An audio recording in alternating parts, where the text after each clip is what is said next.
Italian sub nachos, taking a classic dinner that you love so much and putting it into nacho format. I have an Italian blend cheese here that I'm going to put on top. And then the usual stuff that I like on my Italian subs. I have some mortadella. I'm going to spread out evenly.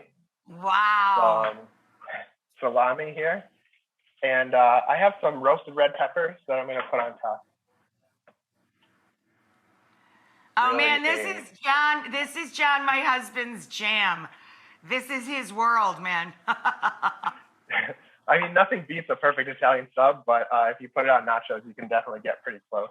And I love topping nachos with something cold. I think it really sort of completes the magic of the nachos, the combination of the cold bite, the crispiness, the hot cheese, everything combined. So I just have a quick little salad here of some romaine lettuce, some pepperoncini peppers, olive oil, and some balsamic. Beautiful, so perfect.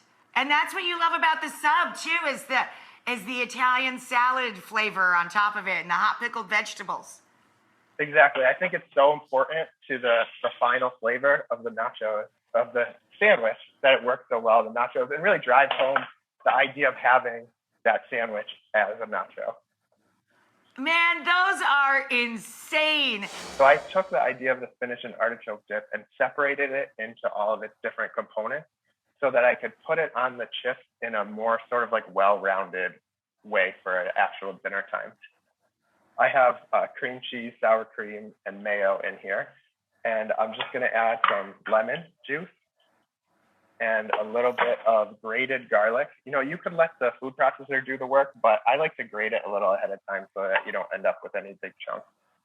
Yeah, exactly, because the food processor can sometimes miss a piece or two here and there, right? Yeah, definitely.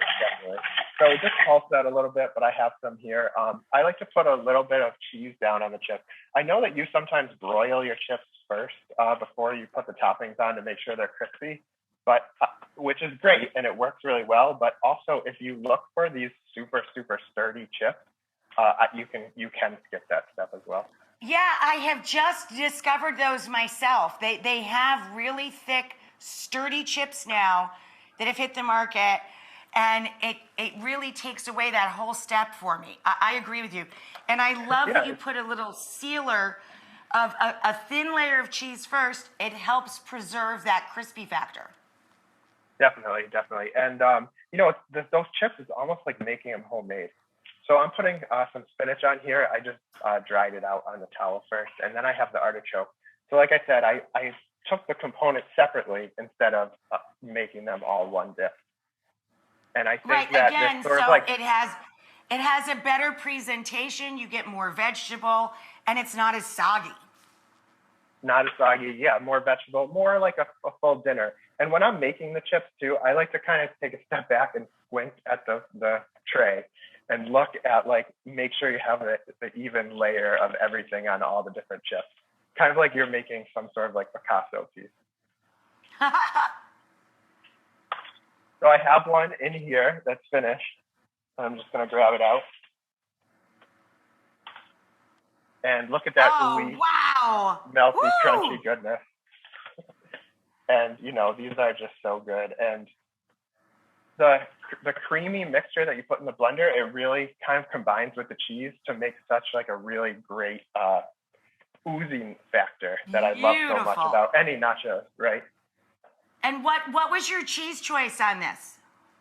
I have mozzarella cheese in the bowl, and then the cream cheese sour cream mixture for the sauce. Nice. Dan, you are the man. Thank you for bringing this to us. And the nachos for dinner, it's available this month. I'm sure you could pre-order it right now, right, Dan? Yeah, absolutely.